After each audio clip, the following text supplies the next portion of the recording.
ကောင်းမကောင်းကိုကြိုက်မဲ့ကြိုက်နဲ့တိုင်းလို့မရဘူးကောင်းမကောင်းဆိုတာကြိုက်မကြိုက်နဲ့သွားတိုင်းမယ်ဆိုလို့ရှိရင်ကိုမကြိုက်ရင်မကောင်းဘူးကိုကြိုက်ရင်ကောင်းတယ်လို့လူလောကမှာကြိုက်ကအမျိုးမျိုးရှိသည့်အတွက်ကြောင့်ကောင်းမကောင်းဆိုတာတွေလည်းအမျိုးမျိုးဖြစ်သွားနိုင်တယ်ပေါ့ဒီနေရာမှာကောင်းမကောင်းဆိုတာ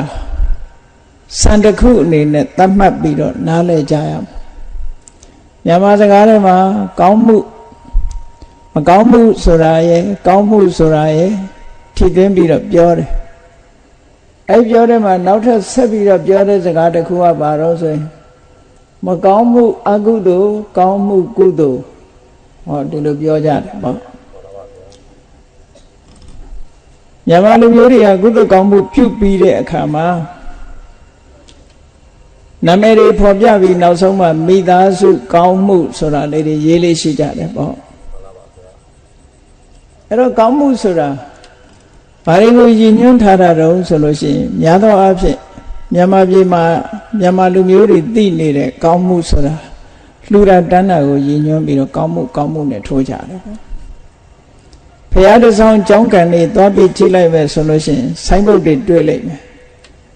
အဲ့ဒီဆိုင်းဘုတ်တွေတွေ့တဲ့အခါမှာကောင်းမှုနဲ့ဆုံးသက်ပြီးတော့ရေးထားတာရှိတယ်နော်သို့တော့မကောင်းမှုနဲ့ဆိုင်းဘုတ်ထိုးတာများတွေ့ဘူးကြလားတွေ့ပါဗျာအဲ့ဒါဆိုလို့ရှိရင်မကောင်းမှုလုပ်တဲ့လူမရှိဘူးလို့ဒီလိုယူဆရမလားဘယ်သူကပုံများမယ်ထင်နော်ဒါပြင်မကောင်းမှုကိုဆိုင်းဘုတ်ထိုးလိုက်မယ်ဆိုလို့ရှိရင်ဘုရားကျောင်းကနေမကဘူးနော်အဲ့တော့ကောင်းမှုဆိုင်းဘုတ်ကဘုရားကျောင်းကနေသာရှိတာမကောင်းမှုဆိုင်းဘုတ်ထိုးမယ်ဆိုရင်တော်တော်ကြဲပြန့်ရှိမဲ့သဘောရှိတယ်ပေါ့ဒီလောကမှာအခုမြန်မာလူမျိုးတွေကုသိုလ်ကောင်းမှုလုပ်ပြီးတော့မိမိရဲ့ကုသိုလ်ကိုမှတ်တမ်းပြုပြီးတော့ကောင်းမှုနဲ့ဖော်ပြတယ်မူလရည်ရွယ်ချက်ကဘာလဲလို့ဆိုလို့ရှိရင်မူလရည်ရွယ်ချက်ကအမျှဝေတဲ့သဘောပဲအမျှဝေလို့ရှိရင်ကောင်းမှုဆိုတာထပ်ပြီးရလာအလုံးသိကြတဲ့အတိုင်းပုံညာကိရိယာဝတ္ထု10မျိုးဆိုတာရှိတယ်အဲ့ဒီမဲ့ပတ္တာပဋိဌာနနဲ့ပတ္တနုမောဒနာဆိုတဲ့ပုံညာကိရိယာဝတ္ထု2မျိုးရှိတယ်ပဋိဌာနဆိုတာပဋိဆိုတာကိုရထားတဲ့ကုသိုလ်ကောင်းမှုဒါနပေးလှူတာပရမကိုယ်ကကုသိုလ်ကောင်းမှုကိုရယူတယ်အဲ့ဒီရလာတဲ့ကုသိုလ်ကိုဒီနေရာမှာပဋိလို့ခေါ်တယ်အဲ့ဒီပဋိမိမိထာမှာရောက်ရှိလာတဲ့ကုသိုလ်ကိုဒါနမျှဝေပြီးတော့ပေးတယ်မျှဝေပေးဖို့ရာအတွက်ဆိုင်ဘုတ်တွေထိုးပြီးတော့မိသားစုကောင်းမှုဆိုပြီးရှင်းတော့ကတော့ကောင်းမှုတွေရပ်မထားဘူးဗာထဲရတော့ဆိုနတ်လူသားတို့ခေါ်စေတော်ဆိုတာလေးထည့်တယ်အခုခေတ်မှာတော့နတ်လူသားတို့ခေါ်စေတော်သိမ့်မပါဘူးမပါတဲ့အခါမူလရည်ရွယ်ချက်တွေပျောက်ပြီးတော့သွားတယ်လို့ပြောရမှာအဲ့ဒါလေးထဲမှာအမျှဝေတဲ့သဘောကပိုးထင်ရှားမယ်တဲ့ဒါကြောင့်မို့လို့ကောင်းမှုဆိုတဲ့နောက်မှာနတ်လူသားတို့ခေါ်စေတော်ဆိုတာလေးရေးထည့်ထားလို့ရှင်ပဋိဌာနကုသိုလ်ပေါ့အဲ့ဒီဆိုင်ဘုတ်လေးကိုဖတ်ကြည့်တဲ့ပုဂ္ဂိုလ်ကရိုးရိုးပဲတာမန်ဖတ်သွားရင်တော့သူကုသိုလ်ရမှာမဟုတ်ဘူးသူများလှူထားတဲ့ဆိုင်ဘုတ်ကလေးတွေဖတ်ပြီးတော့တာရုကုသိုလ်ကောင်းမှုတွေပြုကြတယ်သူတို့လှုပ်ထားတဲ့ကုသိုလ်တွေအလုံးတာရုခေါ်ပါတယ်ဆိုရင်ဖျားဖူးရင်ကုသိုလ်တွေအများကြီးရနိုင်တယ်ပေါ့ဒီတိုင်းသွားလို့ကတော့မရဘူးနော်ကုသိုလ်ဆိုတာယူတတ်မှရမယူတတ်ရင်မရဘူးတဲ့ဒါကြောင့်မို့ဒါလေးလည်းသတိထားဖို့ပေါ့မြန်မာပြည်မှာဖျားဖူးသွားကြတယ်ဖျားเจ้าကန်တွေသွားတိုင်းဆိုင်းဘုတ်ကလေးတွေတွေ့တယ်တွေ့ရင်ဆိုင်းဘုတ်တစ်ခုဖတ်တိုင်းသာဓုဆိုတာလေးခေါ်မိဖို့အရေးကြီးတယ်ပေါ့အဲ့ဒီလိုခေါ်လိုက်ရင်ကိုယ်မှာဘာကုသိုလ်ရတော့ဆိုပတ္တနုမောဒနာကုသိုလ်လို့ခေါ်တယ်သူများပေးဝေတဲ့ကုသိုလ်ကောင်းမှုကိုအနုမောဒနာဝမ်းမြောက်တယ်ဆိုတဲ့ကုသိုလ်ရအဲ့ဒီပတ္တနုမောဒနာကုသိုလ်ဆိုတာလေအနည်းငယ်လေးတွေမပြောလောက်တဲ့ကုသိုလ်လို့မထင်မှတ်လေနဲ့ ပုံညာကရိယာဝတ္ထု10ပါးထဲမှာပတ္တနုမောဒနာကုသိုလ်အဖြစ်တစ်ခုအနေနဲ့ရည်တွက်ပြီးတော့ထည့်သွင်းထားတာနော်တာမန်ကုသိုလ်မဟုတ်ဘူးလူဘဝရနေရင်တော့လူရဲ့ချမ်းသာဒုက္ခတွေကိုလက်ခံရရှိနေသည့်အတွက်ကြောင့်သူများကုသိုလ်တာရုခေါ်တာကိုယ်မှာဘာမှထူးထူးခြားခြားပြောင်းလဲလာမှာတော့မဟုတ်ဘူးပေါ့သို့တော့ကုသိုလ်ကတော့ရသွားတာရမှန်းမသိပဲနဲ့ရနေတဲ့ကုသိုလ်တစ်ခုပေါ့ပြိတ္တာဘုံရောက်လို့ကုသိုလ်ကောင်းမှုလုပ်ပြီးအမြတ်တမ်းပေးဝေလို့တာရုခေါ်ရင်တော့အမတန်မှထူးခြားတဲ့ဘဝတစ်ခုရောက်ရှိသွားနိုင်စားရမယ်မဲ့တောက်ရမယ်မဲ့ဖြစ်နေတဲ့ကံမကောင်းအကြောင်းမလားလို့ပိဋ္ဌာဘုံရောက်သွားတဲ့ပုဂ္ဂိုလ်ခုခေတ်ဆိုရင်တော့တဆေတို့တရေတို့ပေါ့နော်ကုသိုလ်ကောင်းမှုလုပ်ပြီးမြတ်တမ်းပေးဝေလိုက်လို့သူတို့တာရုခေါ်လိုက်ပြီဆိုလို့ရှိရင်သူတို့ရဲ့အယုတ်ဆိုးအကြီးတန်းနေတဲ့အယုတ်ဟာနတ်သားနတ်သမီးကိုလိုချောမောလှပသွားတာဝတ်စရာမရှိတဲ့ခန္ဓာကိုယ်မှာနဝတ္တန်စာရိရသွားနေစရာမရှိလို့ဟိုအမိုက်ပုံနာကဒီအမိုက်ပုံနာကဟိုခြုံညာတို့ဒီခြုံညာတို့နေရတာနေပုံမိမ့်မှန်နေနဲ့ရသွားတယ်ဒါတာရုခေါ်လဲရလို့ရှိရင်အဲ့ဒီလိုပြောင်းလဲမှုတွေရှိတယ်ဒါတွေကိုလူတွေကမမြင်နိုင်ဘူးပေါ့နော်ဒါတွေမမြင်နိုင်ဘူးတကယ်တော့သူတို့ဘဝတချို့ကျွတ်သွားတယ်လို့ပြောတာသေသွားတာမဟုတ်ဘူးကျွတ်သွားတယ်ဆိုတာဆင်းရဲဒုက္ခကနေလွတ်သွားပြီးတော့သူ့ရဲ့ဘဝအခြေအနေတိုးတက်သွားတာကိုပြောတာတာရုခေါ်လိုက်ရရင်တာရုခေါ်လိုက်တဲ့ကုသိုလ်ကြောင့်သူဟာစားစရာတွေရသွားတယ်ဝတ်စရာတွေရသွားတယ်နေစရာတွေရသွားတယ်ရုပ်ရည်ရူပကာယတွေချောမောလှပသွားတယ်အဲ့ဒါတိုးတက်ကြီးပွားသွားတာဘာနဲ့ဥပမာတူတုံးဆိုလို့ရှိရင်ထီထိုးလိုက်တဲ့ပုဂ္ဂိုလ်တယောက်စူကြီးပေါင်းလိုက်ပြီဆိုလို့ရှိရင်အဲ့ဒီထီပုတ်တဲ့စီကနေပြီးတော့မြေဝဲတယ်ခြံဝဲတယ်တိုက်တယ်ကားစိမ့်နိုင်တယ်အဝတ်စားတွေဝတ်တယ်ဆိုတော့ရုပ်ဆိုးကြည်တန်နေတဲ့လူပင်ဖြစ်စေကမူတင်းအောင်တင်းနေလူရဲ့အမြင်ထဲမှာလှပလာတာပဲအဲ့ဒါလိုပဲတာရုခေါ်လိုက်လို့ရှိရင်တော့ကြိတ်တာပုံကကြိတ်တာတွေဟာအမတမတိုးတက်ပြီးတော့သွားကြတယ်ပေါ့နဝတ္တဇာရိယလို့တိုးတက်ကြီးပွားသွားကြတယ်အဲ့တော့ကုသိုလ်နဲ့အကုသိုလ်ဆိုတာသို့မဟုတ်ကောင်းမှုနဲ့မကောင်းမှုဆိုတာအမတမကွာခြားတယ်မကောင်းမှုတွေရှိနေသည့်အတွက်ကြောင့်မကောင်းမှုရဲ့အကျိုးကိုခံစားနေရတဲ့အချိန်မှာ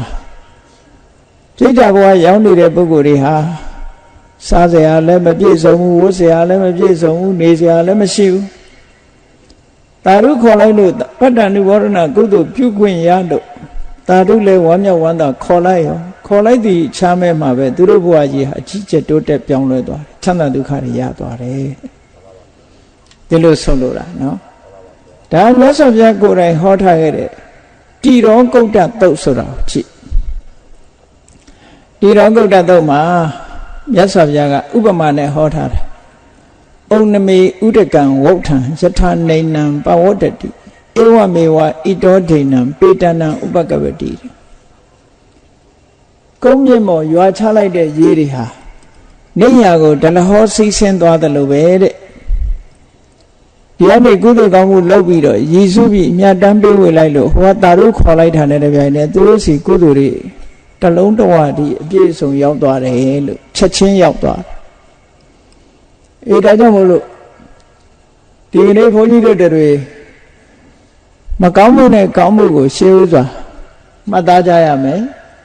မကောင်းမှုကိုရှောင်ရှားပြီးတော့ကောင်းမှုကိုပြည့်စုံအောင်လှုပ်ဆောင်ကြရမယ်ဒါမြတ်စွာဘုရားတိုင်းဟောတဲ့အခြေခံတရားတစ်ခုပဲကဲမကောင်းမှုဆိုတာဘာလဲကောင်းမှုဆိုတာဘာလဲဆိုတာကြည့်အောင်မြတ်စွာဘုရားဟောတဲ့ဒေသနာတော်တွေထဲမှာ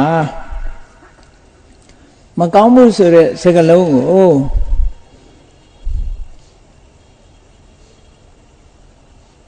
အတာဓုလို့တစ်ခါသုံးတယ် တခါပါပလို့လည်းသုံးတယ်အကုသလလို့လည်းသုံးတယ်အပုံညလို့လည်းသုံးတယ်မကောင်းမှုတွေ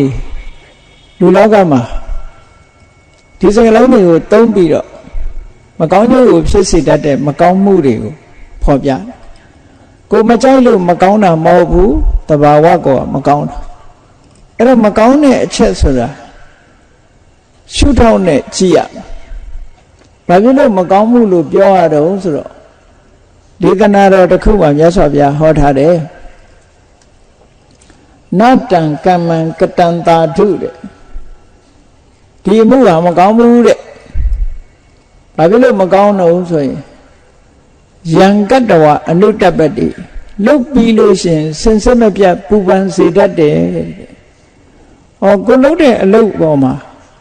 လုံးမိသွားပြီးတဲ့နောက်မှာစိတ်ဆင်းရဲမှုတွေကိုဖြစ်ပေါ်စေတတ်တဲ့အလုပ်ဟာမကောင်းတဲ့အလုပ်လို့မကောင်းမှုလို့သတ်မှတ်တယ်အဲ့တော့လူတိုင်းဟာမလွတ်တဲ့အလုပ်ကိုလုံးမိသွားပြီဆိုရင်စိတ်ဆင်းရဲမှုကိုကြုံစေတတ်တယ်ပေါ့ဒါကြောင့်မလို့မကောင်းမှုဆိုတာလုတ်ပြီးစိတ်ဆင်းရဲစေတတ်တဲ့အမှုမျိုးလို့ဒါလူတကာနားလည်အောင်မြတ်စွာဘုရားပြောဟောတာနောက်တစ်ခုကဘာတော့ဆိုယတ္တအတုမုခောရောဒံဝိပါကံပဋိသေဝတိကိုလုတ်တဲ့မကောင်းမှုရဲ့အကျိုးကိုခံစားရတဲ့အခါမှာတငုံငုံတလူလူနဲ့စိတ်မိတ်ပြီးတော့စိတ်ဆင်းရဲစွာခံစားရတယ်တဲ့ဟောဒီနှစ်ချက်နဲ့သတ်မှတ်ပြတာလုတ်ပြီးရင်လည်းပူပန်စေတတ်တယ်အကျိုးပေါ်လာတဲ့အခါမှာလည်းပဲငုံငုံနဲ့စိတ်မိတ်ပြီးတော့ခံရတယ်ဆိုတဲ့အလုပ်မျိုးဟာမကောင်းဘူးလို့ဒီလိုသတ်မှတ်တယ်အဲ့ဒီအမှုမျိုးဟာမကောင်းဘူးတဲ့ဒါကဒီရှုထောင့်ကနေတစ်ခါကြည့်တာ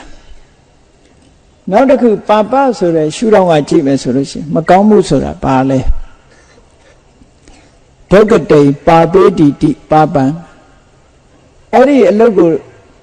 လုပ်မယ်ဆိုလို့ရှိရင်ဒုက္ခရောက်တဲ့ဘက်ကိုပို့ဆောင်ပေးတတ်တယ်တဲ့ဒုက္ခရောက်စေတတ်တယ်ဆိုတော့ရာဇဝမှုတစ်ခုပါဏာတိပါဒပဲဖြစ်ဖြစ်အရိဏဒါနပဲဖြစ်ဖြစ်လူတယောက်ဟာလူသားမှုကိုကျူးလွန်လိုက်ပြီဆိုတဲ့အချိန်မှာသို့မဟုတ်သူများဥစ္စာကိုခိုးယူလူရဲမှုကျူးလွန်လိုက်ပြီဆိုတဲ့အချိန်မှာအဲ့ဒီအချိန်ကနေစပြီးတော့သူဟာအိတ်ကောင်းရင်မအိပ်ရစားကောင်းရင်မစားအနေထားမျိုးဖြစ်သွားအဖန်စီခံရမယ်ဆိုရင်နောက်ထပ်အကုသိုလ်တွေကဒုက္ခတွေကအမျိုးစုံလိုက်လာဒါလောကမှာတင်ခံရတာပဲကြည့်လေလောကမှာလည်းပဲအဖန်စီခံရမယ်အရိုက်နဲ့ခံရမယ်အချုပ်ထောင်ခံရမယ်ဟောမကောင်းမှုဆိုတဲ့အဓိပ္ပာယ်ကအဲ့ဒါပါပဆိုတဲ့အဓိပ္ပာယ်ပါပဆိုတာ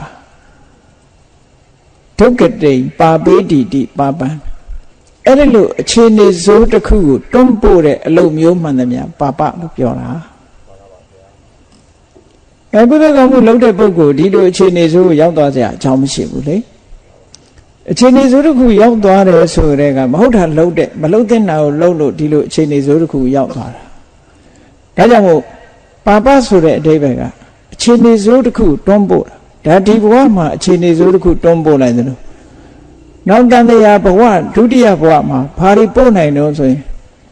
ဟောတရိစ္ဆာန်ဘဝကိုရောက်အောင်ပို့လိုက်မယ်ပြိတ္တာဘဝကိုရောက်အောင်ပို့လိုက်မယ်ငရဲကြတော့အောင်ပို့လိုက်မယ်အားလုံးအခြေအနေစိုးတွေကြီးပဲငရဲမှာဆိုရင်အလွန်ကြီးကျယ်တယ်ငရဲဒုက္ခအပ္ပဒါမကြီးတယ်လို့ရသော်ဗျာဟောတာငရဲဒုက္ခဘယ်လောက်ကြီးသလဲလို့မေးမယ်ဆိုလို့ရှိရင်ငရဲဒုက္ခရဲ့ကြီးပုံကိုမြတ်စွာဘုရားဥပမာနဲ့ပဲဟောထားတာရှိတယ်ကိုယ့်ကိုယ်ပဲစဉ်းစားကြည့်တော့ငရဲဒုက္ခရဲ့ကြီးပုံကိုမြတ်စွာဘုရားဥပမာပေးထားတယ်ရာဇောသားတစ်ယောက်ကိုအမိန့်ချမှတ်တယ်တဲ့မနေ့ပိုင်းမှာဒီကောင်ကိုပြစ်ထန်ခတ်တဲ့အနေနဲ့လှန်နဲ့အချက်တရာထိုးဆိုပြီးတော့အမိန့်ချမှတ်တယ်ကဲစဉ်းစားကြည့်တစ်ချက်တည်းမနာလာပေဘူးလားအဲ့ဒါအချက်တရာပြည့်အောင်ထိုးမယ်သို့မဟုတ်အချက်300ပြည့်အောင်ထိုးကဲမနေ့မှာအချက်300ပြည့်အောင်ထိုးမယ် မသေးသေးဘူးတဲ့နေ့လေကြတော့ထပ်ထိုးအချက်300မသေးသေးဘူးညနေကြတော့အချက်300ထပ်ထိုး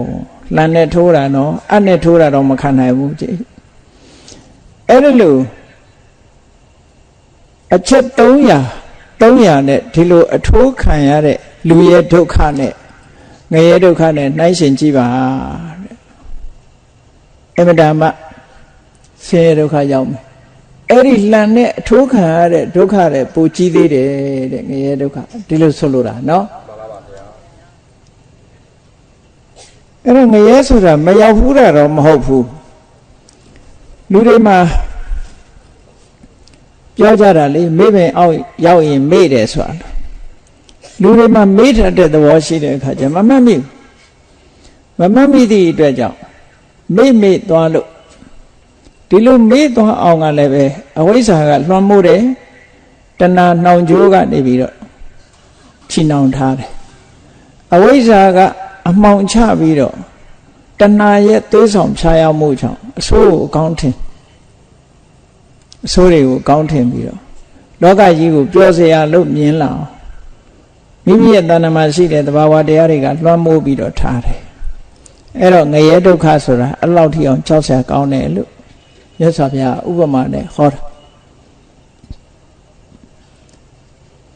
အဲ့တော့အကုသိုလ်မကောင်းတဲ့အမှုကိုပြုလုပ်ပြီးဆိုလို့ရှိရင်အဲ့ဒါလိုအခြေအနေဆိုးကိုတွန်းပို့ကဲကိုမြင်ရတဲ့ဒုက္ခလေးတွေပဲစဉ်းစားကြည့်အားလုံးမြင်မှုတွေ့ဘူးလိမ့်မယ်ကိုယ့်ကိုစာနာပြီးတော့ကိုချင်းစာတရားနဲ့စိတ်ထဲမှာဝင်စားကြည့်လူတွေနဲ့အနီးဆုံးဖြစ်တဲ့ချက်ကလေးတွေဝက်ကလေးတွေရဲ့ဘဝကိုစာနာကြည့်စမ်းပါချက်ကလေးတွေဆိုခြေထောက်တွေတုပ်ချင်းနဲ့ထက်ခုချင်းနဲ့တော့မထက်ဘူးတွဲလောင်းဆွဲပြီးတော့မော်တော်ဆိုင်ကနောက်ကဆွဲသွားတာတို့စက်ဘိန်းနောက်ကတင်သွားတာတို့မြင်မှုကြပါလိမ့်မယ်အဲ့ဒီဒုက္ခကိုကဲကိုယ့်ကိုခံစားကြည့်စမ်းခြေထောက်နှစ်ဖက်တုပ်ပြီးတော့မော်တော်ဆိုင်ကနောက်ကနေပြီးတော့များတင်သွားရင်ဘယ်လိုခံရမလဲအင်မတန်မှကြောက်စရာကောင်းတဲ့မြင်ကွင်းတစ်ခုပဲလက်ကြက်ကလေးတွေကငှက်ကလေးတွေတိရစ္ဆာန်လေးတွေဟာဒီလိုလူတွေရဲ့အနိုင်ကျင့်မှုကိုခံနေရတာဆိုတာဘာကြောင့်လဲသူတို့ကိုပါပလို့ဆိုတယ်သူတို့လုပ်ခဲ့တဲ့အကုသိုလ်ကဒီဘဝရောက်အောင်တွန်းပို့လိုက်တာတွန်းပို့လိုက်တဲ့အတွက်ကြောင့်အဲ့ဒီအချိန်လေးရောက်မှတော့ဘယ်သူကလာပြီးတော့အကာအကွယ်ပေးတော့ဘယ်သူမှမပေးဘူးတဲ့အဲ့ဒါတွေကိုလူဖြစ်နေတဲ့အချိန်မှာစဉ်းစားဖို့လိုတယ်စဉ်းစားပြီးတော့အဲ့ဒီဘဝမျိုးမရောက်အောင်ဒီဘဝမျိုးကိုရောက်တဲ့အလုပ်ကိုလုပ်ရင်ရောက်သွားမှာပဲပါပဆိုတဲ့အကုသိုလ်တွေမိမိတို့ရဲ့တဏ္ဍာမှာဖြစ်မဲ့ဆိုရင်ဒီဘဝမျိုးရောက်မှာပဲမရောက်ဖဲမနေဘူးသူကပို့တာအဲ့တော့ဒီလမ်းကြောင်းပေါ်လျှောက်ရင်ဒီစခန်းရောက်မှာပဲဒါသိကြတယ်ဟိုတန်နေမျိုးဘက်ကနေပြီးတော့၆တန်းဘက်လာတဲ့လမ်းကြောင်းအတိုင်းလျှောက်လာလို့ရှိရင်မရောက်ပေဘူးလားရောက်ပါဘူးဒီလမ်းကြောင်းပေါ်ရောက်နေတာကိုတလန်းပြီးတလန်းကုန်းကြောင်လျှောက်လာခဲ့အချိန်တန်တော့ရောက်လာမှာပဲကားနဲ့စီးလိုက်ဒီလမ်းပေါ်မှာမောင်းလိုက်ဒီရောက်လာမှာပဲမရောက်ဖဲမနေအေးအဲ့ဒါလိုပဲပါပလို့ဆိုတဲ့အကုသိုလ်တရားတွေကိုလှုပ်တဲ့ပုဂ္ဂိုလ်တွေအဲ့ဒီပါပကဘယ်ကိုပို့နေတာတော့ဆိုအခြေအနေဆိုးရှိတဲ့စီကိုပို့ပေးတာဒါကြောင့်မို့လို့ပါပမကောင်းမှုဆိုတာပါပပဲဟောတောင်းတစ်ခုမကောင်းမှုကိုအကုသိုလ်လို့ခေါ်တယ်ဗမာတွေကအဓိပ္ပာယ်ကိုဒီအကုသလရဲ့အဓိပ္ပာယ်ကိုမဖွင့်ဆိုတော့ပဲနဲ့အကုသလကိုအကုသိုလ်လို့ပဲဒီလိုပဲပြန်လိုက်ကြသို့သောစကားလုံးကပြတဲ့အဓိပ္ပာယ်ကိုသိတဲ့နဲ့ပေါ့စကားလုံးကပြတဲ့အဓိပ္ပာယ်ကအကုသလဆိုတာကုသလဆိုတဲ့ပုဂ္ဂိုလ်အရင်နားလည်အောင်လုပ်အောင်ကုသလဆိုတာကုဆိုတာအဆိုးတရားတွေကိုတလဖယ်ရှားပြစ်နိုင်တဲ့အကောင်းတရားကိုကုသလကုသိုလ်လို့ခေါ်တယ်အဆိုးတရားတွေကိုဖယ်ရှားနိုင်တယ်အဆိုးတရားတွေကဘယ်မှာရှိလဲဆိုရင်ကိုယ့်ရဲ့စိတ်အစဉ်ထဲမှာရှိတယ်အဲ့ဒီအဆိုးတရားတွေကဘာတွေလဲလို့ဆိုရင်ပစ္စည်းဘောဖြစ်ဖြစ်တတ္တဝါဘောဖြစ်ဖြစ်တ သက်မဲ့ပေါ်ဖြစ်ဖြစ်သက်ရှိပေါ်ဖြစ်ဖြစ်လူချင်းမှုတွေ့တာမှုဆိုတဲ့လောဘမုန်းတီးမှုဆိုတဲ့ဒေါသအမှန်မသိမှုဆိုတဲ့မောဟကိုယ်အထင်ကိုကြည့်ပြီးတော့သူများကိုအထင်သေးမှုဆိုတဲ့မာနသူများကြည်ပွားတာကိုမနာလိုမရှုစိတ်ဖြစ်ပြီးတော့ပျက်စီးရပျက်စီးကြောင်းလုပ်တယ်ဆိုတဲ့အိတ်တာမိမိကိုယ်တိုင်သာကြည်ပွားလို့ပြီးသူများကိုမကြည်ပွားစေခြင်းနဲ့စိတ်ယုံမှာဟောအဲ့ဒီတဘာဝတရားတွေဟာအဆိုးတရားတွေပဲအဲ့ဒီအဆိုးတရားတွေကိုဖယ်ရှားပြစ်နိုင်တာကတော့ကုသိုလ်တရားဖြစ်တယ်အဲ့ဒီကုသိုလ်တရားရဲ့ဆန့်ကျင်ဘက်ဆိုတာ negative အဓိပ္ပာယ်နဲ့ဆန့်ကျင်ဘက်အဲ့ဒီအဆိုးတရားတွေကိုဆန့်ကျင်ပြီးတော့ဖယ်ရှားပြစ်နိုင်တဲ့စွမ်းအားရှိတဲ့တရားနော်အဆိုးတရားတွေကိုဖယ်ရှားပြစ်နိုင်လို့ကုသိုလ်လို့ခေါ်တာ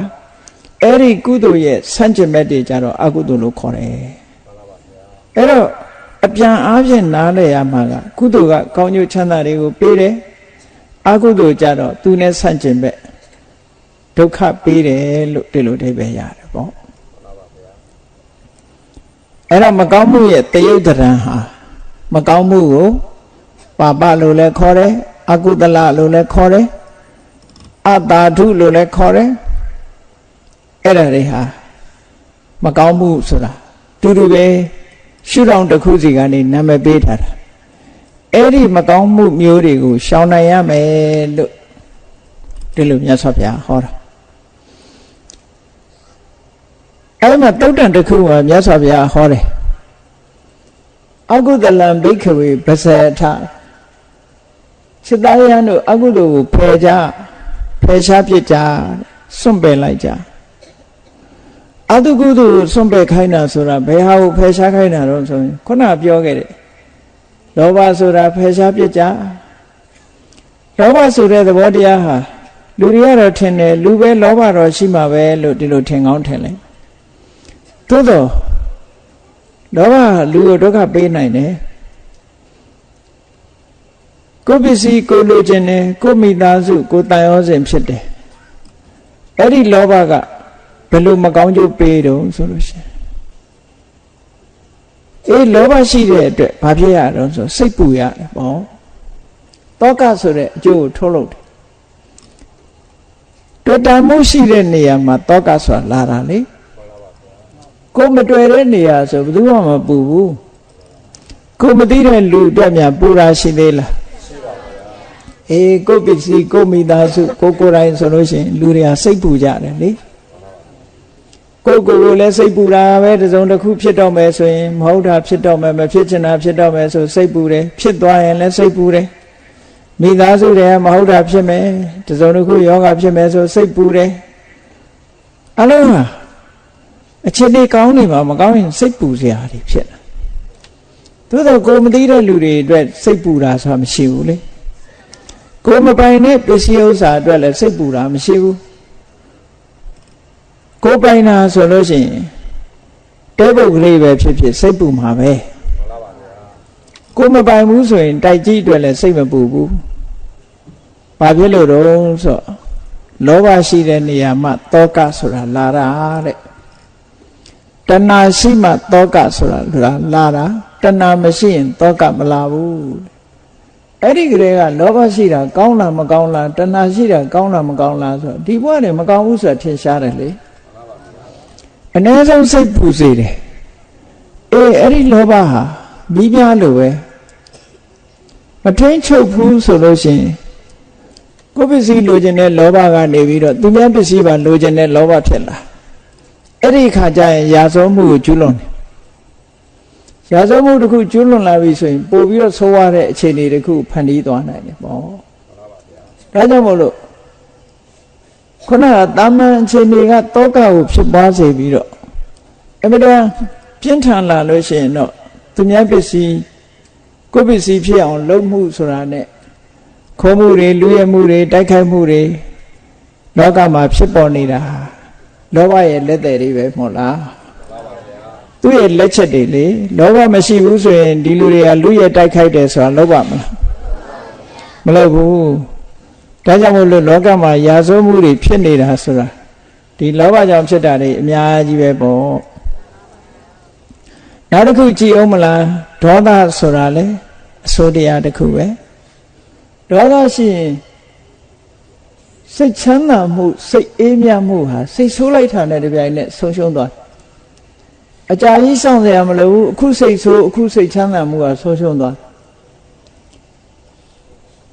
ကြည့်လေဒေါသကသူဖြစ်လိုက်တာနဲ့လူတွေဟာသူ့အရှိန်တက်လာလေလေဟုတ်လားဒေါသဖြစ်လာတဲ့လူတယောက်ဟာကိုယ်ရည်သားတွေဆက်ဆက်တုံလာတယ်မျက်နှာတွေနီးလာတယ်ပါးစပ်ကမဟုတ်တန်းတရားတွေရုပ်မာတွေထွက်လာတယ်လက်ကလည်းပဲလက်ပါလာတယ်တတ်မဲ့ဖြတ်မဲ့တွေဖြစ်လာတယ်ဟောမထိန်ချုပ်နိုင်ဘူးဆိုရင်နောက်ဆုံးမှာလောကမှာလူသားမှုတွေတို့ဘာတို့ကျူးလွန်လာပြီဆိုလို့ရှိရင်ပြဿနာတိတွေပိုတက်လာတာပေါ့ဒါကြောင့်မို့လို့ယင်ထဲကအမုန်းတရားဒေါသတရားဟာဆိုတာလေကောင်းကျိုးကိုတည်ဆောင်တာမရှိဘူးမကောင်းကျိုးကိုပဲတည်ဆောင်တယ်ဒီလိုဆိုလို့တာနော်အဲ့ဒါတွေဟာတကယ်မကောင်းမှုတွေကြည့်ပဲအဲ့ဒီမကောင်းမှုတွေကိုရှောင်ဖို့လိုတယ်တဲ့မြတ်စွာဘုရားဟောတယ်အကုသလံဘိက္ခုပဇေထ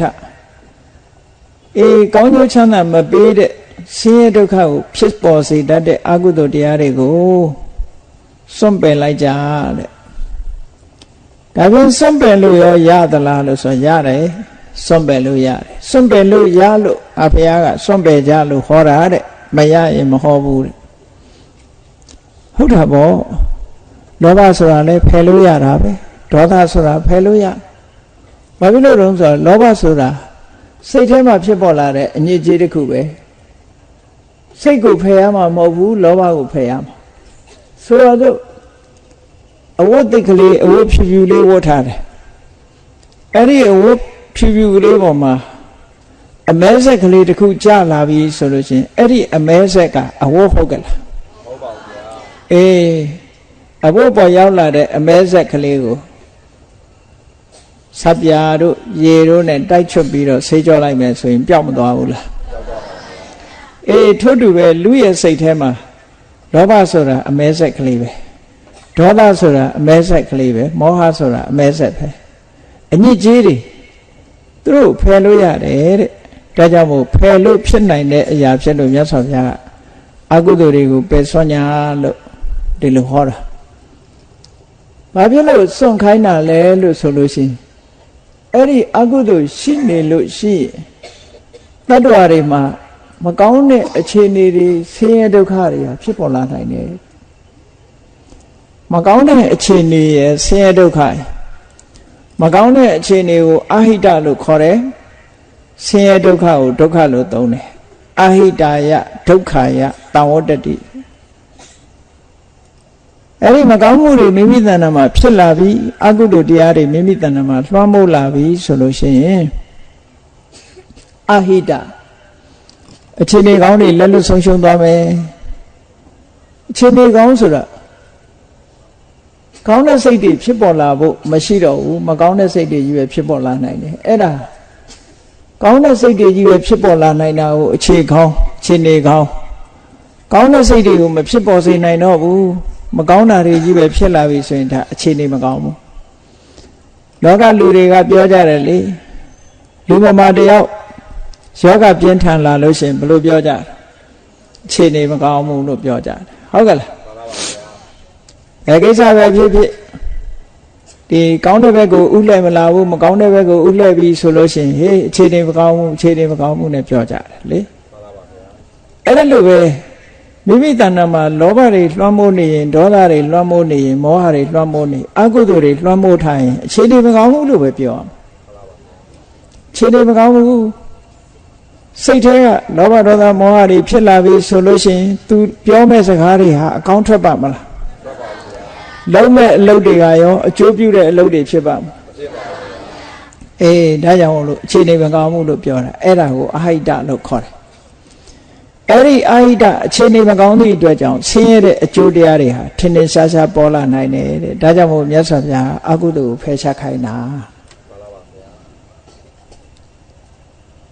ဟောကုသိုလ်ကောင်းမှုဆိုတာကြတော့ဘယ်လိုပြောတော့ကောင်းမှုဆိုတာကြတော့ဘယ်လိုစံနဲ့သတ်မှတ်ရတော့ဆို တင်စကမ္မံကတံတာတုယံကတ္တဝါနာနုတ္တပတိဒီအမှုမျိုးကတော့ကောင်းတယ်တဲ့ဘယ်လိုအမှုမျိုးတုံးဆိုရင်ယံကတ္တဝါနာနုတ္တပတိလုတ်ပြီးတဲ့နောက်မှာစိတ်ထဲမှာမပူရဘူးတဲ့ဝမ်းသာနေရတယ်ဟုတ်တယ်လေကုသိုလ်ကောင်းမှုလုပ်ပြီးရင်ဝမ်းသာနေရတာပဲဆောင်းလေးတစ်စုံလောင်းပြီးတဲ့နောက်ဝမ်းနေတယ်ဆိုတာရှိသေးလားရှိပါဘူးဗျာဘုရားကိုရေလေးတစ်ခွက်လှူပန်းလေးလှူပြီးတော့ဝမ်းနေရတယ်ဆိုတာရှိလားမရှိဘူးကောင်းတာလုပ်လို့ရှိရင်တွေးမိတိုင်းဝမ်းသာစရာတွေကြီးပဲဖြစ်တယ်ဒါကြောင့်မို့ကောင်းတဲ့အလုပ်ဟာဝမ်းသာမှုဖြစ်စေတတ်တယ်ဒီရှုထောင့်ကနေပြောရင်ဒါကောင်းမှုလို့သတ်မှတ်ရမယ်အဲ့ဒါဆိုလို့ရှိရင်နောင်တမရတတ်တဲ့လူကအရက်ဝိုင်းသွားပြီးတော့အရက်လေးတစ်ခွက်တောက်ရင်ရောသူမှဝမ်းမသာဘူးလားဝမ်းသာမှာပဲသူလဲအဲ့ဒါကြတော့ဘယ်လိုပြောမလဲသို့တော့တောက်တဲ့အချိန်လေးဝမ်းသာပေမဲ့လို့ယောဂရလာတဲ့အခါကျတော့ဝမ်းနည်းစရာမဖြစ်ဘူးလားအေးဒီနေ့တစ်ချိန်ကျတော့အကုသိုလ်နဲ့ပျော်ပေမဲ့လို့အကျိုးပေးထုတ်လုပ်လာပြီဆိုရင်ဝမ်းနည်းစရာဖြစ်လာမှာပဲလေအကုသိုလ်အကျိုးမပေးသေးခင်တော့အကောင်းလေးတွေပျော်စရာလေးတွေလို့စိတ်ကထင်းနေသေးတာကိုဘာလို့လဲဆိုရင်ဘာပဲဖြစ်ဖြစ်ရိုးစိတ်လေးတစ်ခုစိုက်ထားမပွင့်သေးဘူးမသီးသေးဘူးဆိုလို့ရှိရင်ဘာမှအကျိုးမပေါ်သေးဘူးလေပွင့်လာပြီသီးလာပြီဆိုတဲ့အခါကြလို့ရှိရင်ပန်းဆိုလို့ရှိရင်လည်းလှပမှုတွေအသီးနှံဆိုလို့ရှိရင်လည်းအသုံးဝင်တဲ့အသီးနှံလေးတွေဒီလိုဖြစ်လာတာအကျိုးမပေးသေးခင်တော့ဟုတ်တယ်လို့ရှိနိုင်တယ်အကျိုးပေးပြီဆိုရင်ဒါကြောင့်မို့ရှုထောင့်တစ်ခုကိုမြတ်စွာဘုရားထပ်ပေးတယ်လောက်ပြီးတဲ့နောက်မှာနောင်တပူပန်ရတယ်ဆိုတာတစ်ခုနောင်တမပူရပန်ရဘူးဆိုတာတစ်ခုသူ့ရဲ့အကျိုးပေါ်လာတဲ့အခါမှာကောင်းမှုဆိုတာအဲ့ဒီအကျိုးကိုခံစားရတဲ့အခါမှာဝမ်းမြောက်ဝမ်းသာပိဋိသောမနတဖြစ်ပြီးတော့အကျိုးခံစားရတယ်ဒါကုသိုလ်ရဲ့အကျိုးကအဲ့ဒါလို့ရှိတယ်အဲ့ဒါမျိုးကိုမြတ်စွာဘုရားကကောင်းမှုလို့သတ်မှတ်တယ်အဲ့တော့ကောင်းမှုနဲ့မကောင်းမှုကိုဒီနှစ်ခုကိုနှိုင်းယှဉ်ပြီးတော့မြတ်စွာဘုရားဟောထားတာမကောင်းမှုဆိုတာလောက်ပြီးတာနဲ့ပူပန်ရတယ်အကျိုးပေါ်တဲ့အခါမှာလည်းဆင်းရဲတယ်ကောင်းမှုဆိုတာလောက်ပြီးတာနဲ့ဝမ်းသာရတယ်အကျိုးခံစားတဲ့အခါမှာလည်းဝမ်းမြောက်ဝမ်းသာဖြစ်ရတယ်ဟောဒီနှစ်ခုနဲ့ဒီစံနဲ့သတ်မှတ်ပြီးတော့ကောင်းမှုမကောင်းမှုဆိုတာသတ်မှတ်ပြဒါကတစ်ခုနောက်ကောင်းမှုကိုပုံညလို့စာပေကျမ်းကမှဆိုတယ်ပုံညဆိုတာဘာလို့ဆိုရင်ပုဏ္ဏတိသောတေတိတိပုံညဘဝတစ်ခုကဖြူစင်တောက်ပြောင်လောင်အောင်လုပ်ပေးနိုင်တယ်လို့မဲညစ်သွားစေတဲ့ထာကအကုသိုလ်ဖြူစင်တောက်ပလာစေတာကကုသိုလ်ဆိုပါစို့အကုသိုလ်လုပ်တဲ့ပုဂ္ဂိုလ်ဟာတဖြည်းဖြည်းမြုပ်သွားတာတဖြည်းဖြည်းမြုပ်သွားတာဆိုင်ဘုတ်မှာမထွေးရဲတာကိုမြုပ်မသွားဘူးလားသူလုပ်တဲ့အကုသိုလ်ခုနကလိုပဲမကောင်းမှုလို့ဖော်လို့မှမရတာကိုမကောင်းမှုဆိုဖော်လို့မရသည့်အတွက်ကြောင့်အကုသိုလ်လုပ်တဲ့ပုဂ္ဂိုလ်ဟာမြုပ်ကွယ်ပြီးတော့လုပ်ရတယ်လို့ပဲလူကလည်းပဲတဖြည်းဖြည်းမြုပ်သွားတယ်ဘာနဲ့တူတော့ဆိုရင်တွင်းတူတဲ့လူနဲ့တူတယ်တွင်းနဲ့လေအောက်ရောက်သွားလေတွင်းနဲ့လေအောက်ရောက်သွားလေပဲအကုသိုလ်လုပ်တဲ့ပုဂ္ဂိုလ်ကလည်းမြုပ်သွားတယ်မြုပ်သွားရုံနဲ့မကဘူးလူယုတ်ကလည်းနှိမ့်ကျသွားတယ်တဖြည်းဖြည်းအမြဲတမ်းစက်တတ်တဲ့ပုဂ္ဂိုလ်ရဲ့မျက်နှာကြက်မျက်နှာဖြစ်လာတယ်တော်တော်များများပြောကြဝတ်တတ်တဲ့ပုဂ္ဂိုလ်ရဲ့မျက်နှာကလည်းဝက်မျက်နှာကြီးဖြစ်လာတတ်တယ်တဲ့အဲ့တော့ကြက်မျက်နှာဝက်မျက်နှာဆိုတာချစ်စရာကောင်းလားမုန်းစရာကောင်းလားအေးအဲ့ဒီအသွင်တရံရောက်သွားတာပဲမကောင်းတာလုပ်ရင်မကောင်းတဲ့အသွင်တရံတွေပေါ်လာတာနွားတိုင်ရင်နွားမျက်နှာပဲဖြစ်သွားမှာပဲဟုတ်ကဲ့လားမှန်ပါပါဗျာတဖြည်းဖြည်းမြုပ်သွားတာလူလောကထဲမှာတောက်ပြောင်မှုမရှိဘူးထင်ရှားပေါ်လွင်မှုမရှိတော့ဘူးလူရမဝင်တော့ဘူးတဖြည်းဖြည်းနဲ့အကုသိုလ်လုပ်တဲ့ပုဂ္ဂိုလ်ဟာတဖြည်းဖြည်းနဲ့လူရမဝင်ပဲဒါဒီဘဝတွင်ဖြစ်တာကိုပြောတာနော်မှန်ပါပါဗျာ လူယုတ်ကလည်းတဖြည်းဖြည်းမွဲချောင်းပြီးတော့မကောင်းတဲ့ဘဝရောက်သွားပြီးနောက်ဆုံးကြတော့ပြေဆုံးသွားတဲ့အခါမှာလည်းအပယ်ငရဲကိုမြုပ်ဆင်းသွားတယ်တဲ့ဘယ်တော့မှပေါ်တက်လာမှာမဟုတ်ဘူးလူပြည်လူလောကမှာတထေးဆိုတဲ့နာမည်နဲ့လည်းပေါ်တက်လာမှာမဟုတ်ဘူးတကြွယ်ဆိုတဲ့နာမည်နဲ့လည်းပေါ်တက်လာမှာမဟုတ်ဘူးသူတော်ကောင်းဆိုတဲ့အနေနဲ့လည်းပေါ်တက်လာမှာမဟုတ်ဘူး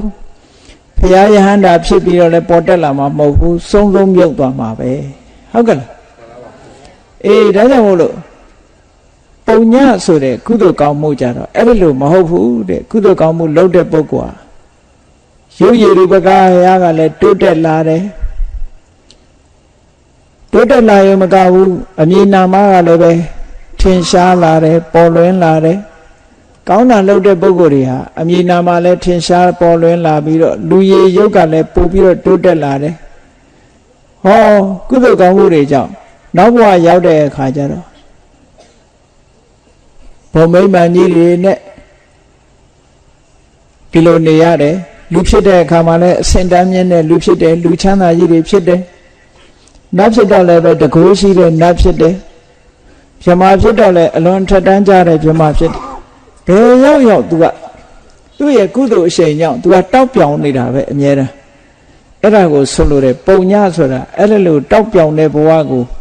ရောက်စေတတ်လို့ပုံညလို့ပြောတာတဲ့ပုဏ္ဏတိသောတေတိနှိမ့်ကြတဲ့ဘဝတစ်ခုကနေပြီးတော့ဖြူစင်တောက်ပြောင်တဲ့ဘဝတစ်ခုရောက်စေနိုင်တယ်အဲ့ဒါဟာကောင်းမှုပဲလို့ဒီလိုဆိုတာနော်ကုသလကုသိုလ်ကောင်းမှုကိုကုသိုလ်လို့လဲဆိုတယ်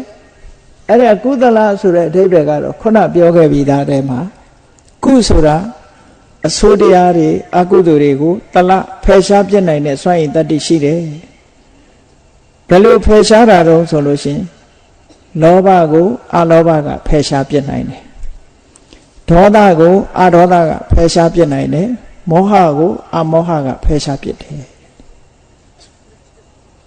ဟောအလောဘဖြစ်လာလို့ရှိရင်လောဘဟာဖယ်ရှားပြီးသားဖြစ်တယ်အလောဘဆိုတာလောဘမရှိုံတတ်တတ်ကိုအလောဘခေါ်တာမဟုတ်ဘူးလောဘကိုဖယ်ရှားပြစ်နိုင်တဲ့စွမ်းအားရှိတယ်အဲ့ဒါနဲ့အဘိဓမ္မာသဘာဝနဲ့ကြည့်မယ်ဆိုလို့ရှိရင်အလောဘကလည်းစွမ်းရည်တတ္တိတွေအမျိုးမျိုးရှိတယ်လောဘကလည်းစွမ်းရည်တတ္တိတွေအမျိုးမျိုးရှိတယ်ပေါ့ဝိပဿနာဉာဏ်နဲ့ရှင်တဲ့သဘာဝတရားတွေကိုသိတဲ့ဝိပဿနာဉာဏ်နဲ့ရှင်တဲ့အလောဘကသင်္ခါရတရားတွေပေါ်မှာတွေ့တာတတ်တဲ့လောဘကိုဖယ်ရှားပြစ်တယ်တည်ငါအဖြစ်ဖယ်ရှားပြစ်တယ်တည်ငါဆိုတာအခိုက်အတန့်ဖယ်ရှားပြစ်နိုင်တယ်တဖန်အဲ့ဒီအလောဘဆိုတဲ့သဘာဝတရားသည်သောတပတ္တိမက်စိတ်နဲ့ရှင်တွဲလာတဲ့အခါကျတော့အပေကိုချနိုင်တဲ့လောဘကိုဖယ်ရှားပြစ်တယ်အပေရောက်စေတဲ့လောဘကိုဖယ်ရှားပြစ်တယ်တခါတဂရကံဖြစ်လာလို့ရှိရင်အပေကျစေတဲ့လောဘ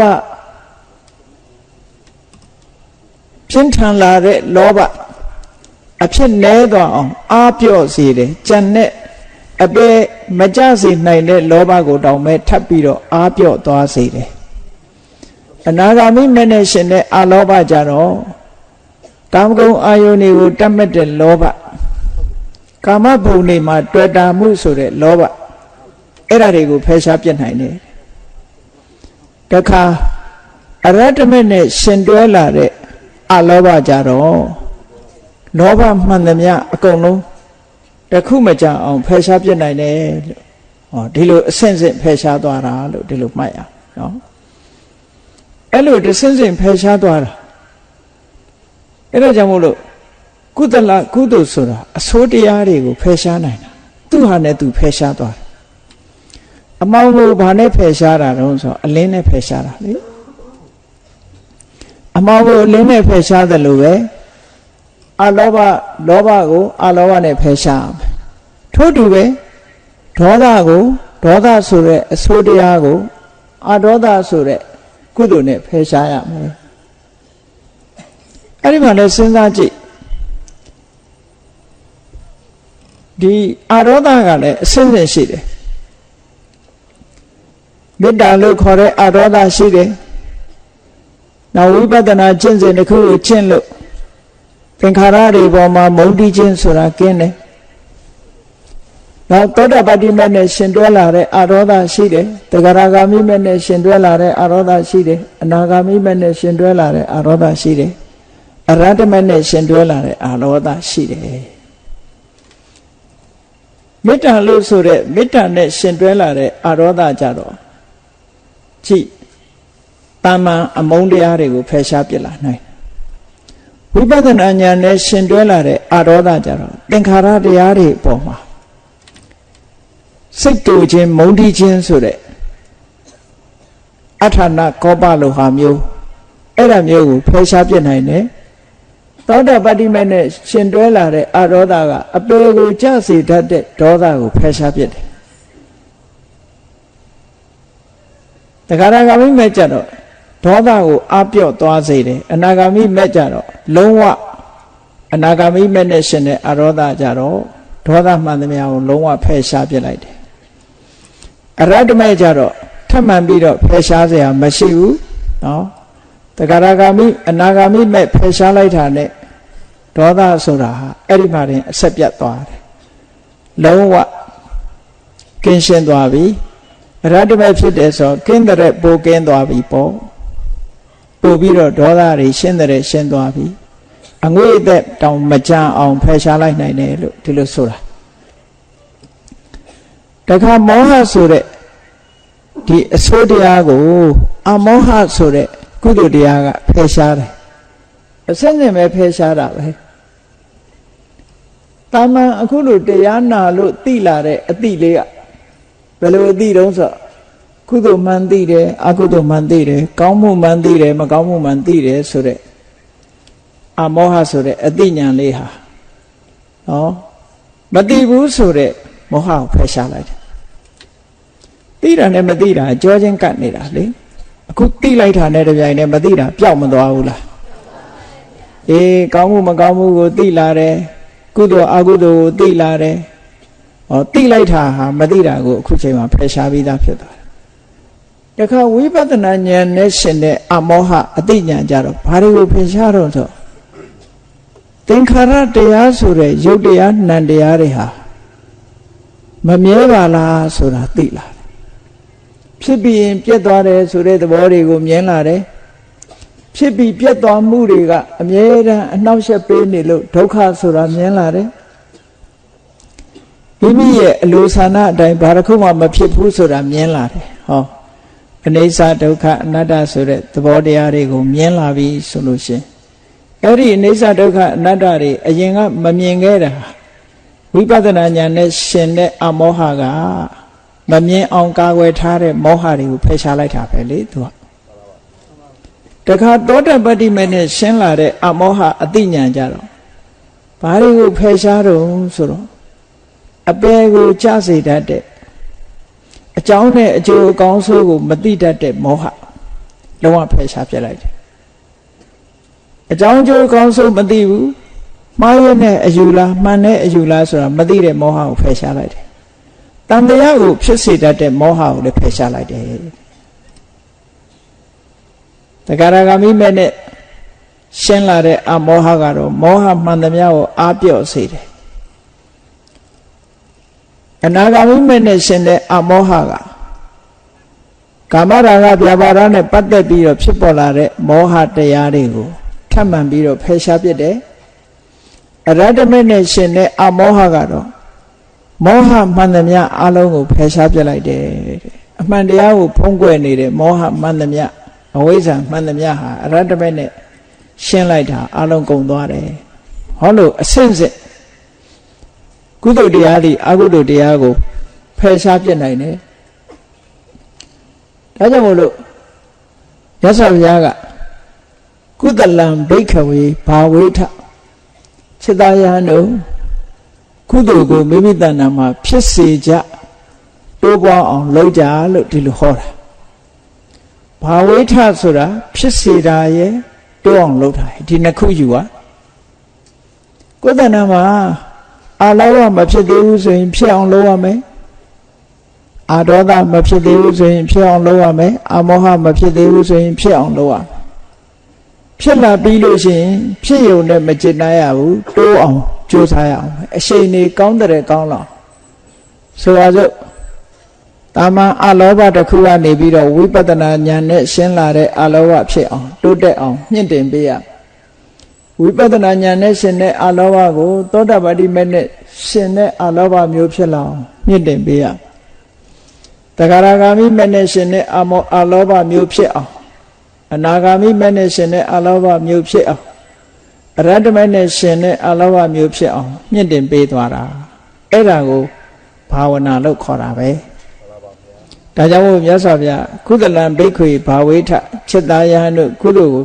ဖြစ်ပွားစေကြတဲ့ဘာဖြစ်လို့ကုသိုလ်ကိုဖြစ်စေခိုင်းတာတော့လို့ဆိုလို့ရှိရင်အဲ့လိုတိုးမြင့်လို့ရစေသလားရနိုင်သလားဆိုရနိုင်တယ်ဒါကြောင့်မို့မြတ်စွာဘုရားဖြစ်ပွားစေကြဘာကြောင့်ဖြစ်ပွားစေဖို့တိုက်တွန်းရလဲလို့ဆိုရင်အဲ့ဒီကုသိုလ်တရားတွေမိမိတဏ္ဍာမှာဖြစ်လာပြီးတိုးပွားလာပြီးဆိုလို့ရှိရင်ဟိတဒုက္ခအခြေအနေကောင်းတွေဖြစ်လာမယ်ချမ်းသာဒုက္ခတွေဖြစ်လာမယ်အကျိုးစီးပွားအခြေအနေကောင်းဆိုတာဘယ်ထိအောင်အခြေအနေကောင်းတော့အခုဘုန်းကြီးတို့တွေလူဘဝရောက်လာတယ်လူဘဝရောက်လာတာဒါအခြေအနေကောင်းတယ်လို့ခေါ်ဘာဖြစ်လို့အခြေအနေကောင်းတာလို့ဆိုလူဘဝတကယ်လမ်းဆုံးကြီးကိုရောက်လာနတ်ပြည်သွားခြင်းသလားလူပြည်ကသွားလို့ရတယ်ဗြဟ္မပြည်သွားခြင်းသလားလူပြည်ကသွားလို့ရဘာဖြစ်ချင်တယ်လဲ32ပုံတည်းကကောင်းတဲ့ပုံတွေဟုတ်လားဗြဟ္မပြည်26ပုံနဲ့ဘယ်ပုံတွေကိုသွားခြင်းတယ်လဲဘယ်ပုံကိုသွားခြင်းလူပြည်ကနေပြီးတော့ဥတည်ပြီးလှုပ်ရှားလို့ရတယ်ပေါ့လမ်းခုလက်ကိုရောက်တယ်ဒါအခြေအနေကောင်းတယ်လို့ခေါ်တာလေလူပြည်မှာကုသိုလ်ပြုခွင့်ရတယ်ဒါနကောင်းမှုလုပ်ခွင့်ရတယ်သီလဆောက်တည်ခွင့်ရတယ်ကမ္မထံတရားအထုတ်ခွင့်ရတယ်ဒါအခြေအနေကောင်းပဲအခြေအနေကောင်းလေးတွေကအခြေအနေကောင်းတွေကြုံတွေ့နေတာကိုကအသုံးမချဘူးဆိုလို့ရှိရင်ဒီအခြေအနေကောင်းဟာအများတန်းရှိနေမှာမဟုတ်ဘူးလောကမှာကြည့်လေအရှိလောကရကနေမင်းကြီးပေါ်လာတယ်နေဝင်အချိန်မှာပဲအလင်းအောင်ဆိုတာရနိုင်တယ်လုံးเสียရှိတာအလင်းအောင်ရှိတော့လုံးဝမောင်းလာမှလုံးလို့မရတာတွေအများကြီးရှိတယ်ပေါ့အေးနေထွက်လို့အရင်အလင်းရလာတဲ့အချိန်နေမဝင်ခင်ဒါအခြေအနေကောင်းလို့ခေါ်တယ်အဲ့ဒီအခြေအနေကောင်းရှိနေတဲ့အချိန်မှာလုံးလိုက်ကြရတယ်ဆိုလို့ရှိရင်အများကြီးတန်ဖိုးရှိတာပေါ့စဉ်းစားပြီးတော့ကြည့်ဒါကလူတွေဟာဘဝတစ်ခုကိုဖြတ်တန်းနေကြတာဘာနဲ့ဥပမာတူတော့ဆိုရင်အရှိလောကရကနေထွက်လာတယ်ကိုယ်ဘဝလူဘဝရောက်လာတဲ့အချိန်မှာအရှိလောကရကနေထွက်လာတာ ਨੇ တူတယ်ဒီနေကြီးကတဖြည်းဖြည်းမြင်လာပြီးနောက်ဆုံးကြတော့ဝင်းကျိန်ဆိုတာမရှိဘူးလားရှိပါတယ်ဗျာရှိလာတယ်အေးလောကလူသားတွေဘဝခရီးကိုရှောက်လန်းနေကြတဲ့အခါမှာကိုရှောက်လန်းတဲ့လမ်းခရီးအမတန်မှအန္တရာယ်များတယ်အလင်းအောင်ရှိတုံးမှာအန္တရာယ်တွေကိုကြီးဆောင်ပြီးတော့သွားရမှာနေထွက်နေတဲ့အချိန်မှာဆိုတာဘုရားသာသနာပွင့်နေတဲ့အချိန်နဲ့တူတယ်ပေါ့ဘုရားသာသနာပွင့်နေတဲ့အချိန်မှာဘဝဆိုတဲ့ကန္တာရာခရီးကြီးကိုရှောက်တဲ့အခါမှာအိုခြင်းဆိုတဲ့ဆင်းရဲဆိုတာလာလိုက်ပဲနာခြင်းဆိုတဲ့ဆင်းရဲဆိုတာလာလိုက်ပဲသိခြင်းဆိုတဲ့ဆင်းရဲလာလိုက်မယ်လို့မသိရဘူးလားအေးဘုရားတရားတော်တွေလို့ဆိုတဲ့နေမင်းကြီးအလင်းအောင်ပေးထားသည့်အတွက်ကြောင့်ဒါတွေမြင်ရတယ်တခြားဘေးကအန္တရာယ်တွေရှိသေးတယ်မကောင်းတာတွေလုပ်လို့ရှိရင်အပင်ငရဲကြနိုင်တယ်ပြိတ္တာဖြစ်နိုင်တယ်တိရစ္ဆာန်ဖြစ်နိုင်တယ်ငရဲရောက်နိုင်တယ်ဟောဒါတွေလည်းသိရှိရဟောနောက်ဆုံးကြတော့သာသနာကွယ်သွားပြီဆိုတဲ့အချိန်မှာနေဝင်သွားတာနဲ့အလားတန်တူတယ်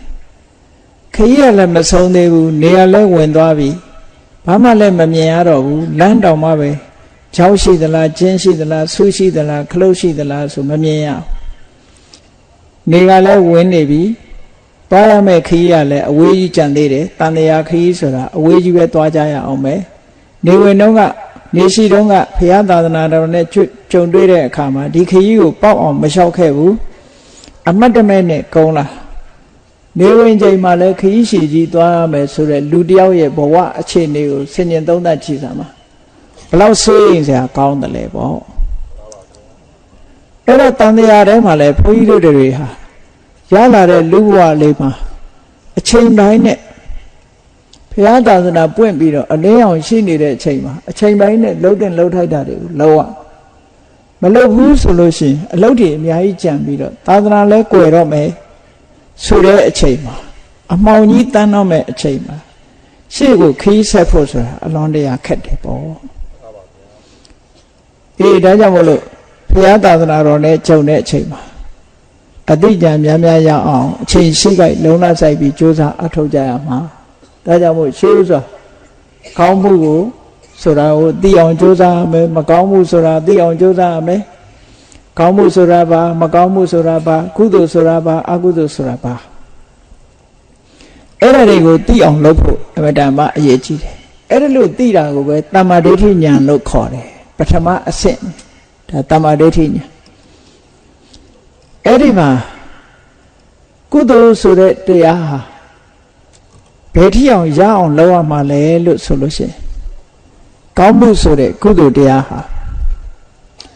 အကုသိုလ်တွေကိုဖယ်ရှားဖို့အတွက်အမတန်မှအစွမ်းထက်တဲ့လက်နက်တစ်ခုဖြစ်တယ်အဲ့ဒီကုသိုလ်ဆိုတဲ့တရားဟာအဘိဓမ္မာသဘောနဲ့ပြောမယ်ဆိုလို့ရှိရင်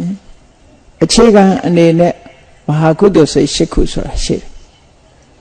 ဒါနကောင်းမှုလုပ်မယ်သီလဆောက်တည်မယ်ကမ္မထဘာဝနာပွားမယ်မဟာကုသိုလ်စိတ်တွေပဲဖြစ်တယ်ဟောဒါနလုပ်တာလည်းမဟာကုသိုလ်စိတ်နဲ့လုပ်ရတယ်သီလဆောက်တည်တာလည်းမဟာကုသိုလ်စိတ်တွေဖြစ်တယ်ဘာဝနာပွားတာလည်းမဟာကုသိုလ်စိတ်ဖြစ်တယ်အဲ့ဒီမဟာကုသိုလ်စိတ်၈ခုဆိုတာလွယ်လွယ်လေးမှတ်ရအောင်ပြောရမယ်ဆိုရင်အတိညာဏ်ပါတဲ့ကုသိုလ်က၄ခုအတိညာဏ်မပါတဲ့ကုသိုလ်က၄ခုသို့မဟုတ်ဒီလိုခွဲအတိညာဏ်ရှိမရှိနှမျိုးနဲ့ခွဲလိုက်ကုသိုလ်လုပ်တဲ့အခါမှာစဉ်းစားဉာဏ်နဲ့လုပ်တာတစ်ခုစဉ်းစားဉာဏ်မပါပဲလုပ်တာတစ်ခုဟောကိုယ်ပိုင်အတိညာဏ်နဲ့လုပ်တာတစ်ခုကိုယ်ပိုင်အတိညာဏ်မပါပဲလုပ်တာတစ်ခုဆိုဘယ်နှခုဖြစ်သွားလဲနှစ်ခုအဲ့ဒီနှစ်ခုကိုလူရဲ့ခံစားချက်နှမျိုးနဲ့မြှောက်အောင်ခံစားချက်နှမျိုးဆိုတာဘာလဲဆိုရင်ကုသိုလ်လုပ်တဲ့အခါမှာစိတ်ထဲမှာဝမ်းမြောက်ဝမ်းသာလှုပ်တာရှိတယ်အေးပုံမှန်လုံးနေကြလှုပ်လိုက်တာဝမ်းသာမှုမထင်ရှားတာရှိတယ်ဟောခံစားချက်နှမျိုးစာလို့ပြောရင်သောမနတဥပေက္ခပေါ့ဝမ်းသာမှုထင်ရှားတယ်သောမနတဝမ်းသာမှုမထင်ရှားဘူးဥပေက္ခအဲ့ဒီခံစားချက်နှမျိုးနဲ့ခုနဉာဏ်ရှိမရှိနှစ်ခုကိုနှစ်ကိုနှစ်နဲ့မြောက်တော့ဘယ်လောက်ဖြစ်သွား၄ခုဖြစ်တယ်အဲ့ဒီအခါမှာကုသိုလ်လုပ်တဲ့အခါမှာစိတ်အခြေအနေကနှစ်မျိုးရှိတယ်တစ်ခါတစ်ခါတွန်းအားပေးရတယ်တစ်ခါတစ်ခါတွန်းเสียမလို့သူကသူထက်ထက်မြက်မြက်ဖြစ်တယ်ပေါ့ထက်ထက်မြက်မြက်ဖြစ်တာကတခုတွန်းပြီးတော့မှတွန်းအားပေးမှကိုယ်စိတ်ကိုပြင်ပေးမှထက်မြက်လာတာတခုဆိုတော့ထက်မြက်မှုရှိမရှိတွန်းပေးရမှုရှိမရှိနှစ်ခုနဲ့မြောက်လိုက်လို့ရှိရင်၄ကိုနှစ်နဲ့မြောက်တော့အဲ့ဒါမဟာကုသိုလ်စိတ်၈ခုဆိုအဲ့ဒါလူရဲ့စိတ်အခြေအနေတဲ့ဟောဒါနလုပ်တဲ့အခါမှာအတိညာဏ်နဲ့စဉ်းစားပြီးလုပ်တဲ့ဒါနဟောအတိညာဏ်မပါပဲလုပ်တဲ့ဒါနလို့နှစ်မျိုးအဲ့ဒီနှစ်မျိုးမှာလှူတဲ့အခါမှာဝမ်းသာအာရလှူတာရှိတယ်တာမန်လှူလိုက်တာရှိတယ်အဲ့ဒီနှစ်ခုနဲ့မြောက်တော့ဒါနကုသိုလ်ဟာ၄ခုဖြစ်သွားတယ်ဟောအတ္တတရားလှူတာနဲ့ကိုယ့်အကိုတိုက်တွန်းလို့ဖြစ်စေသူများတိုက်တွန်းလို့ဖြစ်စေလှူဖြစ်သွားတာနှစ်မျိုးနဲ့၄ကိုနှစ်နဲ့မြောက်တဲ့အခါကျတော့၈ခုဖြစ်တယ်ဟောဒါနကုသိုလ်တွေမဲ့၈မျိုးဖြစ်တယ်သီလမှာလည်းထို့တူပဲအတိညာနဲ့လုပ်တဲ့သီလအတိညာမပါဘဲနဲ့စောင့်တဲ့သီလဆိုပြီးတော့နှစ်မျိုးအဲ့ဒီနှစ်မျိုးကိုတခါခံစားမှုနှစ်ခုနဲ့မြောက်လိုက်ဝန္တာအာရစောင့်တယ်သို့မဟုတ်ဝန္တာမှုတိတ်ပြီးတော့မရှိဘူးဒီနှစ်ခုနဲ့မြောက်တဲ့အခါ၄ခုဖြစ်တယ်စိတ်အားထက်သန်တယ်ရှိတယ်စိတ်အားထက်သန်မှုမရှိဘူးဒီနှစ်ခုနဲ့ထမြောက်တော့ဟောသီလကုသိုလ်အားလည်း၈မျိုးဖြစ်တာပဲဘာဝနာကုသိုလ်လုပ်တဲ့အခါမှာလည်းပဲဟောဒီ၈မျိုးတွေကပဲလုပ်ရတာပဲအဲ့တော့ကိုယ်တဏ္ဍာမှာအကောင်းဆုံးဖြစ်အောင်ကတော့ဘာနဲ့လုပ်ရမလဲဆိုရင်အသိဉာဏ်ရှိဖို့လိုတယ်ထက်မြက်ဖို့လိုတယ်ဝမ်းမြောက်ဝမ်းသာဖြစ်ဖို့လိုတယ်ပေါ့ အဲ့ဒါဆိုလို့ရှိရင်အကောင်းဆုံးကုသိုလ်ဖြစ်နိုင်တယ်ပေါ့ဒါပြန်ဒီကုသိုလ်ဟာအတော်ကိုအစွမ်းထက်ပြီးလို့ဆိုရင်ပဲဒီကုသိုလ်တဲ့ตาတဲ့ကုသိုလ်မရှိတော့ဘူးလားလို့ဆိုရှိသေးတယ်အဲ့ဒီကုသိုလ်ကဘာလဲလို့ဆိုရင်တမာတိကျင့်စဉ်တစ်ခုကိုကျင့်လိုက်တဲ့အခါမှာကာမဂုဏ်အာယုန်တွေကိုတွန်းဖယ်ထားနိုင်အောင်စိတ်ဟာတည်ငြိမ်သွားတယ်အချင်းစိတ်တွေနော်အဋ္ဌိနမိတ်ဆိုတာတွေဒီဥဒ္ဒစ္စကုက္ကုဆဆိုတဲ့စိတ်လေးတာတွေစိတ်ပူတာတွေဝိသိကိစ္စဆိုတဲ့တန်တရားတွေကာမဂုဏ်အာယုန်ခံစားလို့တဲ့ကာမိဆန္ဒတွေစိတ်ထဲမှာအလိုမကျဘူးဆိုတဲ့ပြာပါဒတွေဒါတွေကိုတွန်းလှန်ဖယ်ရှားပြလိုက်တဲ့အခါကျတော့သူကတမာရီကတအားတည်ငြိမ်ပြီးတော့သွားတယ်အာယုန်လေးတစ်ခုပေါ်မှာစူးစိုက်ပြီးတော့ရှုနိုင်တဲ့အနေအထားတစ်ခုရသွားအဲ့ဒါကိုသံကုသိုလ်လို့ခေါ်တယ်သူကလည်းအဆင့်၄ဆင့်သို့မဟုတ်အဆင့်၅ဆင့်ရှိတယ်အဲ့ဒီကရူပကုသိုလ်၅ခုလို့ခေါ်တယ်တခါအဲ့ဒီကနေပြီးတော့အာယုန်တွေပြောင်းပြီးတော့အဆင့်မြင့်လိုက်တဲ့အခါတမာတိစွမ်းအားတွေကပို့ပြီးတော့ထက်လာတယ်သမထကျင့်စဉ်တစ်ခုကျင့်လိုက်တော့ထက်လာပြီးတော့ဒီရူပဇံအဆင့်တွေကိုကျော်လွှားပြီးတော့နောက်ဆုံးမှာအရူပဇံ၄ခုဆိုတဲ့ကုသိုလ်ရှိသေးတယ်ဟောအဲ့ဒီကုသိုလ်တွေကြတော့ဘလောက်အစွမ်းထက်တုံးဆိုခုနကကာမဝဆရာကုသိုလ်ကနေအကျိုးပေးလိုက်လို့ရှင်လူပုံဖြစ်တယ်နတ်ပုံဖြစ်တယ်ဒီလောက်ပဲရှိတယ်ဟောတက်တန်းနဲ့တွဲမယ်ဆိုရင်ဟိုပရဏိဝိတဝဒဝတိနတ်ပြည်ရောက်သွားလို့ရှင်သူကတက်တန်းအရှိဆုံးပဲဒီတယ်မရှိဘူးကဘာတိအောင်မရှိဘူးခုနကတမာတိကုသိုလ်တွေရူပကုသိုလ်အရူပကုသိုလ်ရူပကုသိုလ်၅ခုအရူပကုသိုလ်၄ခုဒီမဟကုတ်ကုသိုလ်လို့ခေါ်တဲ့ဇန်နဲ့ပတ်သက်လာတဲ့ကုသိုလ်တွေကြတော့အသက်ဟာကဘာတိအောင်ခြီးပြီးတော့ရှည်တယ်သူ့ရဲ့အစွမ်းအားပို့ပြီးတော့ချီးမားလာတယ်ဒါရင်ကုသိုလ်ဟာဒီလောက်နဲ့ကုံသွားလားဆိုမကုံသေးဘူးနော်ကုသိုလ်တွေလုံးเสียလောကမှာဒီကနေ့လုံးနေကြတဲ့ကုသိုလ်တွေဟာကာမဝဆရာကုသိုလ်လေးပဲလုံးနိုင်ကြတာမဟာကုသိုလ်လေးပဲလုံးနိုင်တာရူပကုသိုလ်မရောက်ဘူးအရူပကုသိုလ်မရောက်ဘူးနောက်ဆုံးမှာအစွမ်းထက်ဆုံးကုသိုလ်တွေကဘယ်ဟာတွေတုံးဆိုမက်ကုသိုလ်လို့ခေါ်တယ်သောတာပတိမက်သဂရဂါမိမက်အနာဂါမိမက်ရတ္တမက်လို့ဆိုတဲ့ဒီမက်၄ပါးဆိုတာလဲကုသိုလ်ပဲအဲ့ဒီမှာသောတာပတိဆိုတဲ့သောတာပတိမက်ကုသိုလ်ကိုလုပ်လို့ရှိရင်အမြင်မှားခြင်းနဲ့တန်တရားရှိခြင်းကိုလုံးဝရှင်းလင်းပြလိုက်နိုင်တယ်ပေါ့ပြီးတော့အပေပုံကနေလုံးဝလွတ်သွားပြီဘဝတန်တရားမှာ9ဘဝပဲရှိတော့တယ်နောက်ထပ်ဒုက္ခခံမှုမရှိတော့ဘူးရှစ်ခုမြောက်ဘဝသူ့မှာမရှိတော့ဘူးဆိုအတော်ကိုဒုက္ခတွေနည်းသွားတာပဲဒီကုသိုလ်ရဲ့စွမ်းဆောင်မှုပါဟုတ်ကဲ့လားကျန်တဲ့ကုသိုလ်တွေကအိုနာသိရေးဆိုတာမလွတ်ဘူးဟောသောတာပတိမက်ကုသိုလ်ဖြစ်လိုက်လို့ရှိရင်နောက်ထပ်သေဖို့ဟာ9ကြိမ်ပဲကြံတော့တယ်လို့ဒီလိုပြောတာအိုခြင်းနာခြင်းသေခြင်းနဲ့ရင်ဆိုင်ဖို့ရ9ကြိမ်ပဲရှိတော့တယ်ပေါ့နောက်ထပ်ဒီရင်ဆိုင်ကြမရှိတော့ဘူးဟောသဂရဂါမိမက်ကုသိုလ်ရလို့ရှိရင်ဒီတဲ့စွမ်းအားတွေမြင့်လာလို့ဘဝဟာဒီတဲ့တိုးလာအနာဂတ်ကုသိုလ်ရသွားပြီဆိုလို့ရှိရင်ကြည့်ကာမဘုံနဲ့အဆက်ဖြတ်တယ်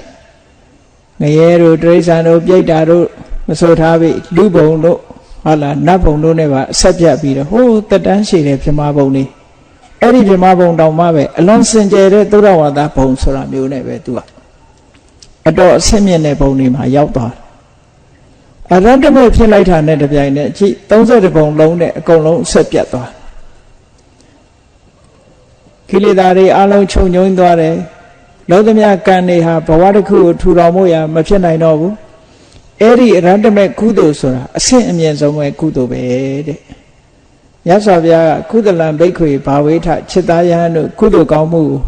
ကုသိုလ်ကိုပွားစေကြဆိုတာနောက်ဆုံးအဆင့်ရတ္တမေရောက်မှပဲအကုန်ကိစ္စပြီးတယ်အနုမို့ဆိုလို့ရှိရင်ကုသိုလ်တွေဟာမစုံသေးဘူးတဲ့